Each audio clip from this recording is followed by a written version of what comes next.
Respected Justice Anil Daveji,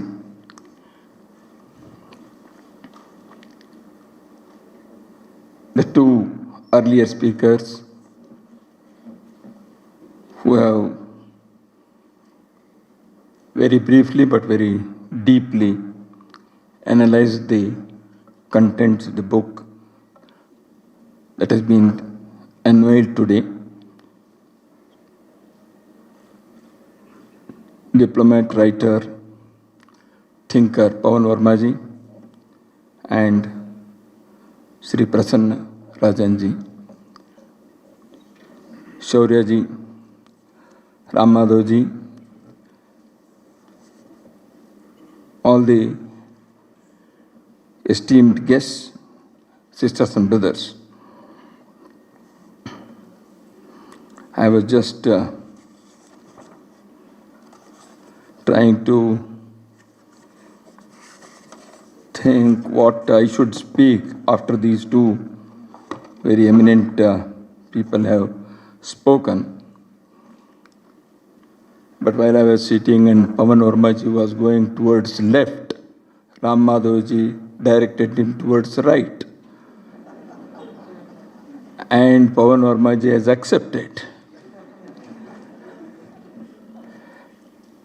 So the world is moving towards that. And I don't belong to either the right or the left. But the world was going towards left and had gone to left or being forced to go to left. And now the situation has come that the world has to look towards right and go a few steps towards right so that it becomes to the center. That is what Hindutva is all about. It is neither left nor right.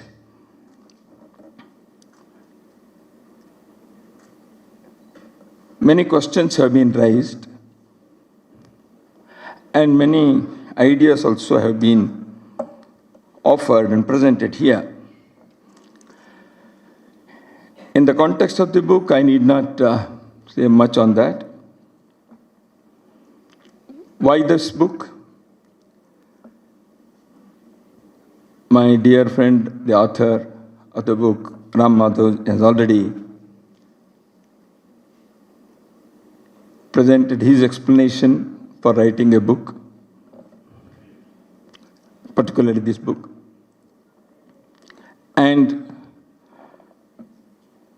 Justice Dave has said that this is the book to be chewed and digested.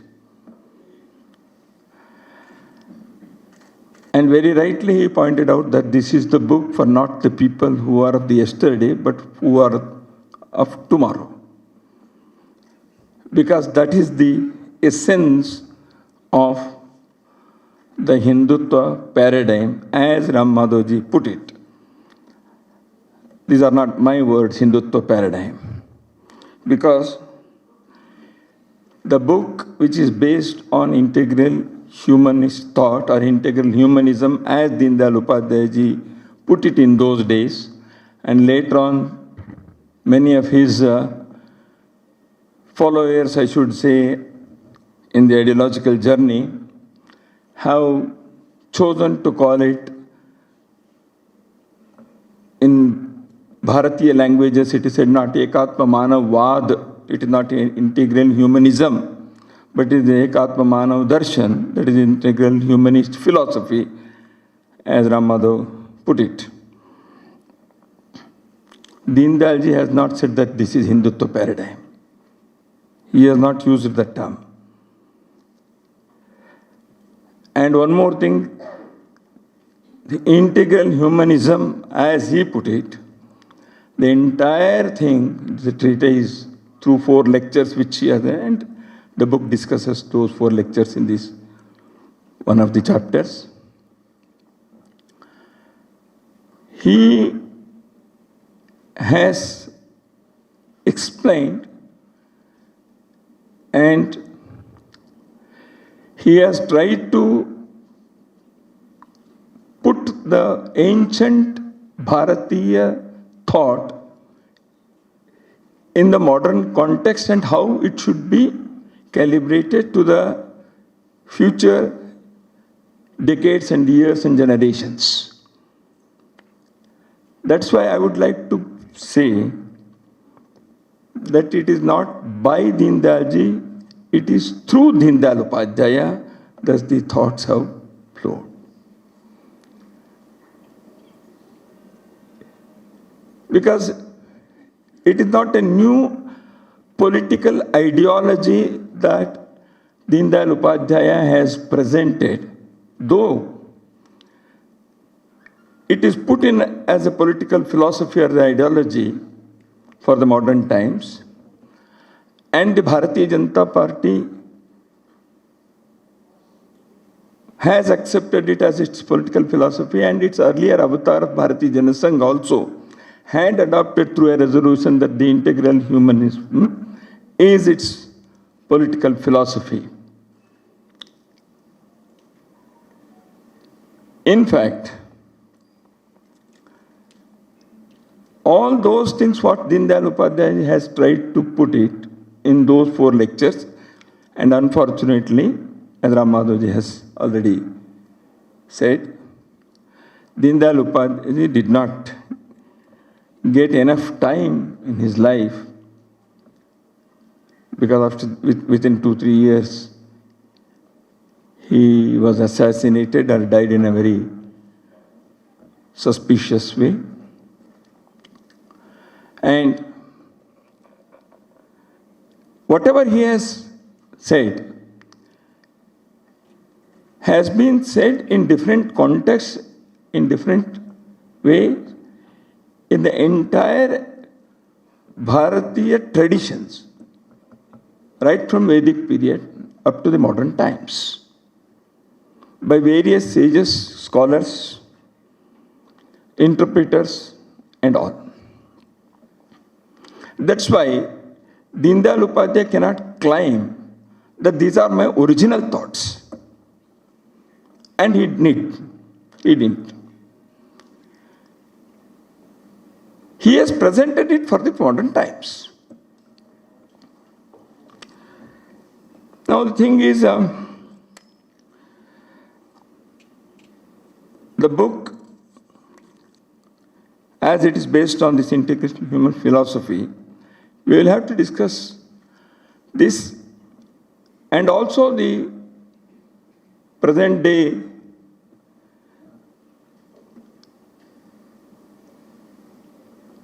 the topic of Hindutva. Now, for a minute, if Ram Madhavji has not said this as Hindutva paradigm, he only said this as the explanation of integral humanism, because that is what Deen Dayal Upadhyaya said. The moment you say that this is Hindutva paradigm, the discussion takes to Hindutva in a different way. Because that is what today's, the in thing is Hindu, Hindutva and Bharatiya. Pawan Verma ji, if you had authored your book 20 years ago, you would have written, I think, as Indian civilization. You have said this as great Hindu civilization today. Because 20 years back, authors of this eminence would not have called themselves proudly to be Hindu. It is Indian thought. Everything they will say is Hindu, but they will say it is Indian. Don't call it Hindu. This is what I feel. And you said that there should be a Shastrartha. Let us have it sometime. I invite. Because that is the tradition of Bharat, to have Shastrartha. There is no full stop in India. There is a book by Mark Tully. And there is no full stop in Indian thought tradition also. Idam itham. This is the final. There is no such thing.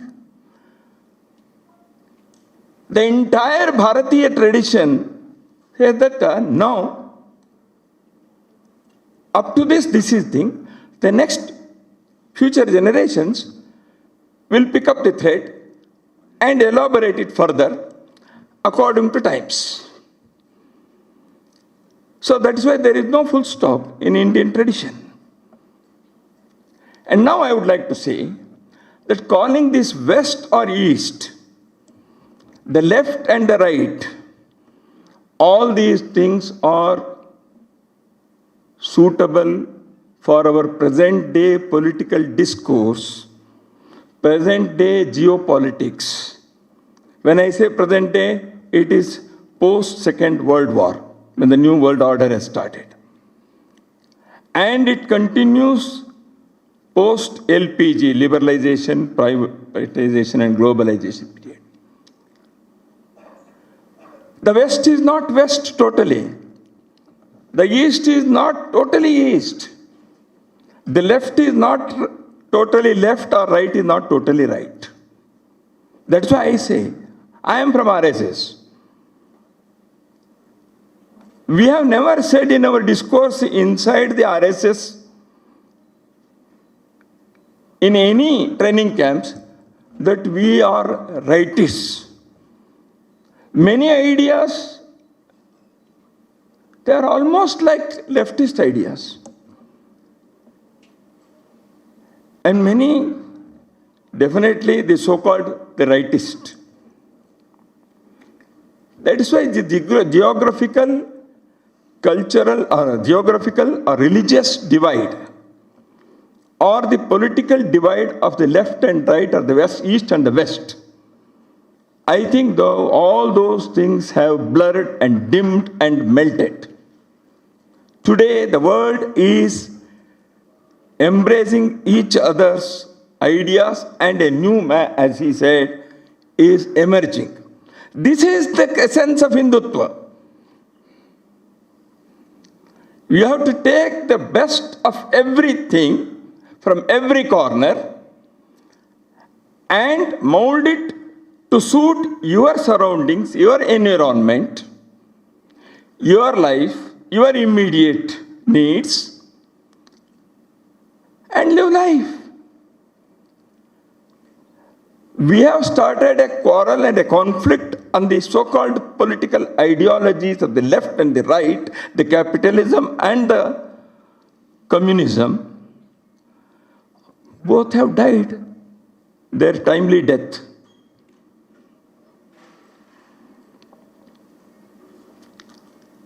No idea perishes.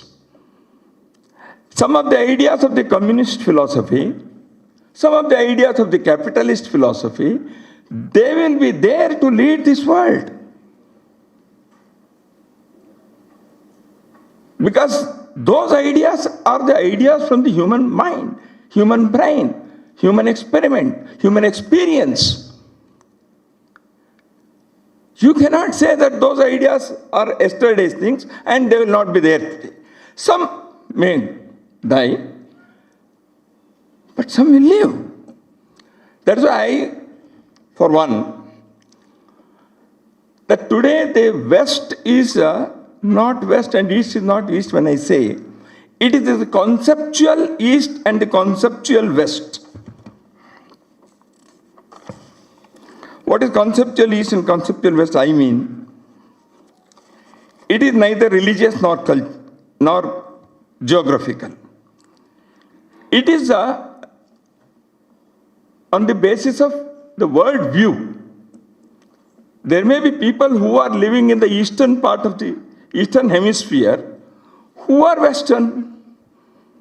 Means West has provided a world view over centuries, and the people living in those Western countries are also now,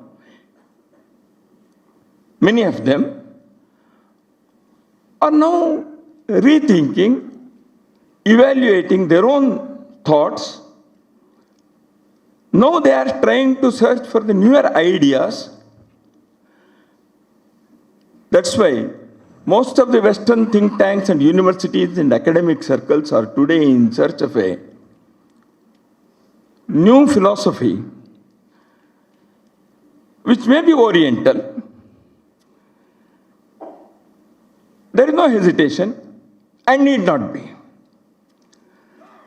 So ultimately, the search of the humankind for an everlasting peace and happiness on this planet will neither subscribe to the ideas of the left or the right or the capitalism or the communism.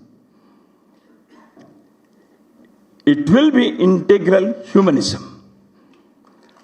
That is the whole idea here. And that is essentially the Hindutva way, if you want to put it.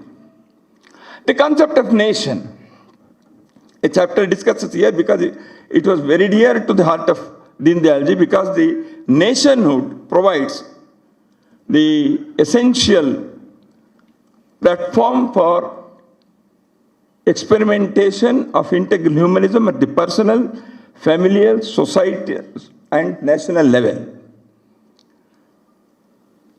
And how nations have come into being.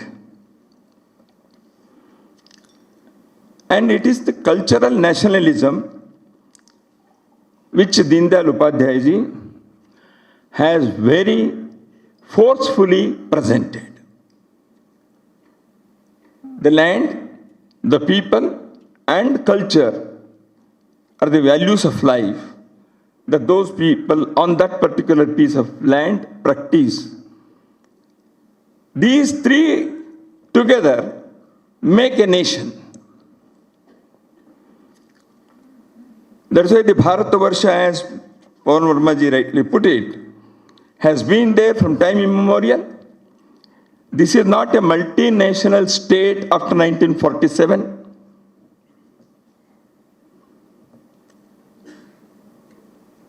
United States of America might have been one. USSR of the years was one such. Because many nations were brought together and a state was established. And in the late 80s, as we all know,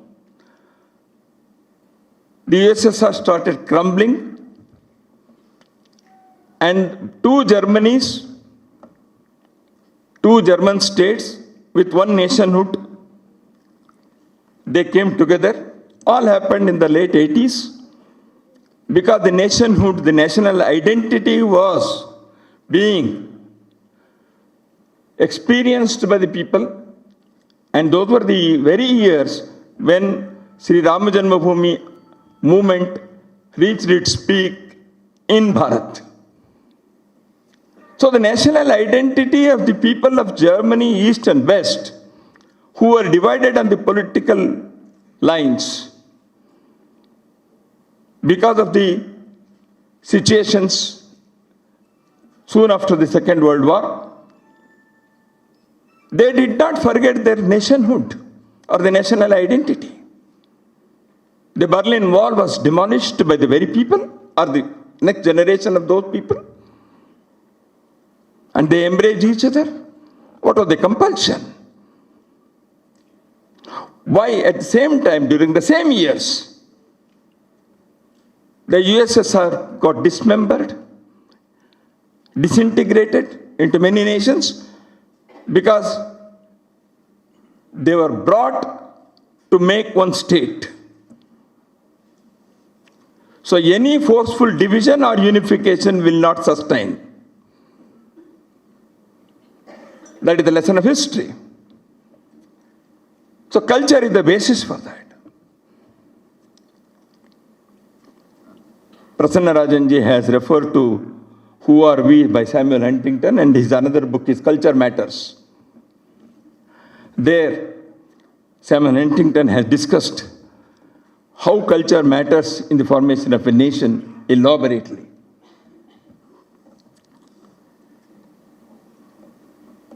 So now,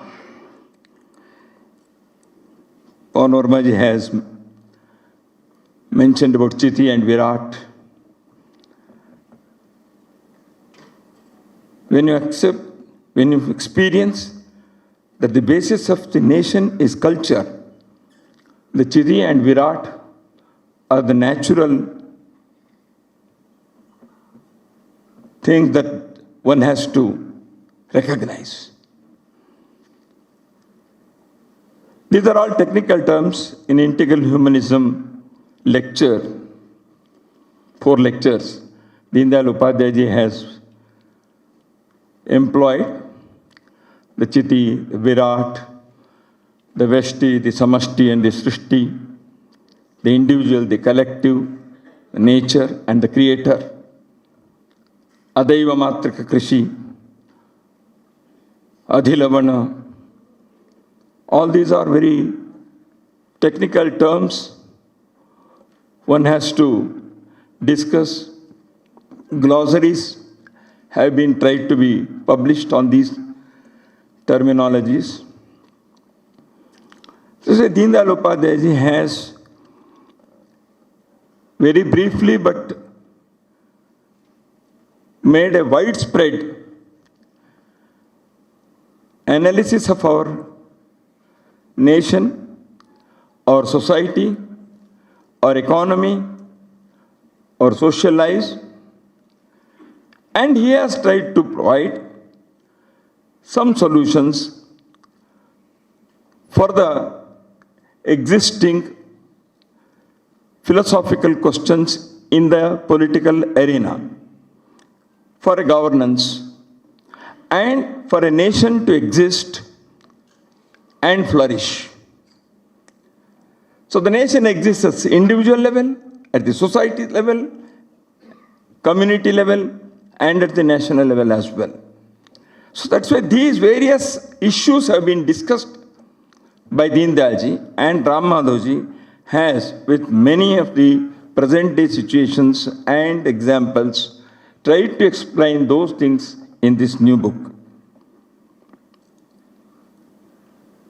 When you say non-Western worldview, is it the first time that Deen Dayal ji said this? No. In 1909, when Mahatma Gandhi ji wrote his Hind Swaraj, he had questioned the so-called civilization of the West. It was Hind Swaraj. After 30 years, or after 25 years, when somebody asked Gandhi ji, what's your idea about your own book of Hind Swaraj? Is there anything to be amended, to be modified? He said, no, not a single word. Deen Dayal ji has very kind words. He has questioned the Western civilization. Gandhi ji has said, most of you, all of you know what he said about the British Parliament. Not because of the people who are members of the Parliament, the system. Please see what he has said in Hind Swaraj.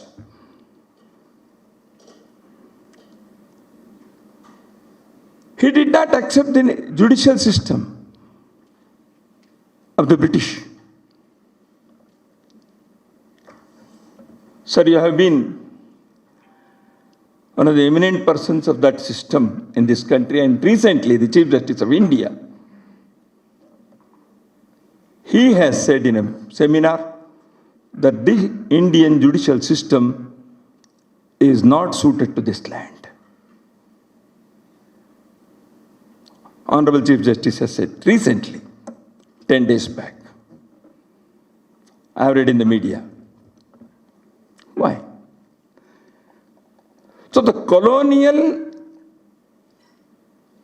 remnants are still not only living in this country, they are working, they are ruling the system, the governance, and our minds.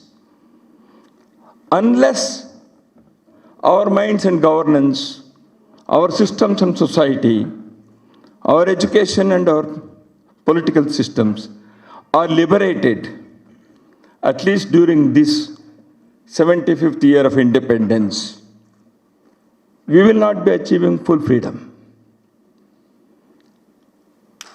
That is what the non-Western world view will indicate us to do.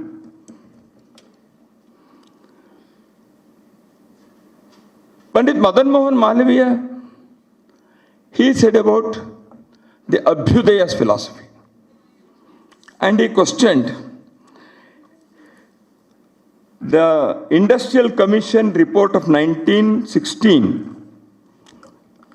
There were 3 Indians. The rest were British. And Madan Mohan Malviya ji,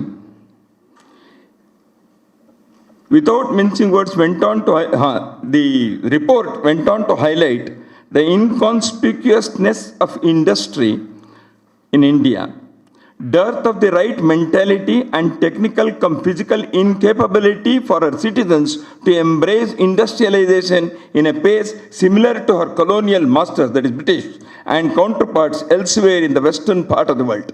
That means India had no scientific heritage. India has no conducive atmosphere for industry. Indian mind is not ready for that. Indian consciousness is not ready for accepting the industries. These are the things which the Industry Commission report said in 1916. And Pandit Madan Mohan Malviya ji rebutted sentence by sentence. He said, we have a great heritage of our industry. That industry is not anti-environment. That industry is not anti-human. This is what he explained. I request you to go through the rebuttal, which is also a part of the report. That is the fun of it. That is the best part of it. The report contains what Pandit Madan Mohan Malviya ji has said against the report.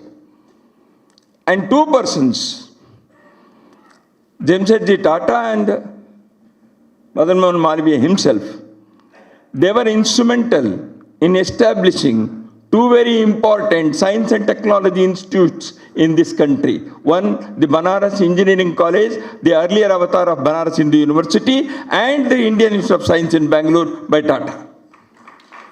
And who was the person who motivated them? It is Swami Vivekananda. India has no scientific heritage. So the Western worldview has not only has its worldview, but it has also cast aspersions on the Oriental view that you are not modern enough. These were the things that were questioned by Gandhiji. These were the issues that were questioned by Vivekananda and Aurobindo.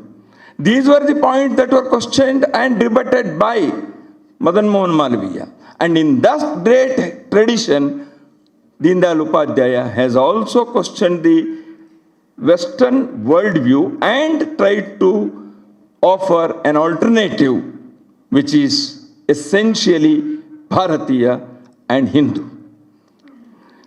Now, sir, I would not like to dwell much into all these things. The Indian essence and the Indian mind, the Indian consciousness, the Indian sense of time have been discussed by Dharmpalji in his wonderful small book called Bharatiya Chitta Kala Manas. The Bharatiya consciousness, the Bharatiya sense of time, the Bharatiya mind, these have given rise to a worldview of Bharat.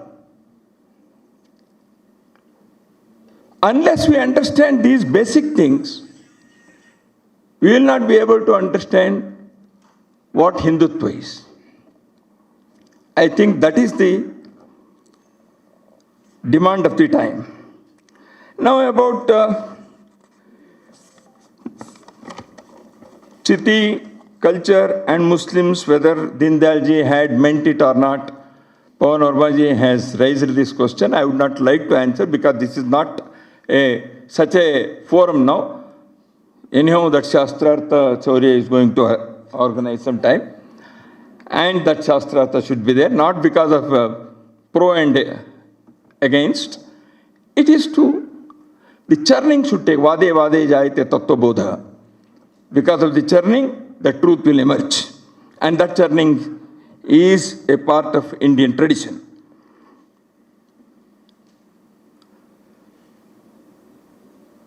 About culture and Chiti, and whether the minority, the Muslims and others belong to this or not, whether they want this or not. Justice Muhammad Karim Chagla, he said, I am a Muslim by religion and I am a Hindu by culture. What does he mean? Pandit Jawaharlal Nehru, the high priest of secularism in this country, said in Aligarh Muslim University, in front of the students of the university, I belong to a great heritage and I am proud of it. Do you also belong to that or not? And I feel you belong to that. What did he mean? What is that heritage? And Jawaharlal Nehru in 1961 or 2, in the fag end of his, in the Madurai Congress conference, he said a silken bond unites all of us. And that is why I pay my homage to our forefathers, our ancient people of this land, who have established the tirthas and tirthakshetras in different parts of the country so that this country becomes one country. This is what Jawaharlal Nehru says, not an RSS man. Dr. Ram Manohar Lohia, a socialist, has written a wonderful essay titled Rama, Krishna, Shiva. If you remove the author's name, you will feel that it is written by Vivekananda. And he says that it is the Ram who unites the country from north to south, and it is Krishna who unites this nation from east to west, and it is the Shiva who is present everywhere in this whole land. A socialist, not an RSS man. Sir, that's why when the cultural nationalism, the Indian worldview, Indian tradition and philosophy,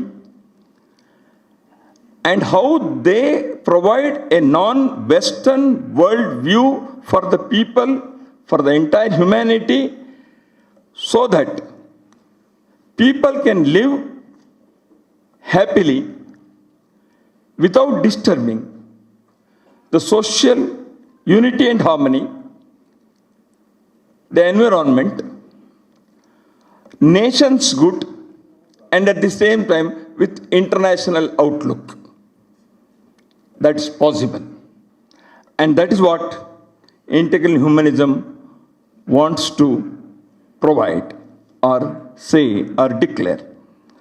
Sri Ram Madhavji has done a wonderful job by authoring this book with the present context and for the future generation, as Justice Dave has put it. I congratulate him for this wonderful academic work that he has done, and also I thank the organizers for giving me an opportunity to be in the midst of you today. Although I have said some sporadic ideas, I know they were not very neatly arranged presentations. And I welcome a series of Shastrartha on all these issues. Not that I would like to answer, many more people are there to participate, indulge in such a academic love affair. Namaskar.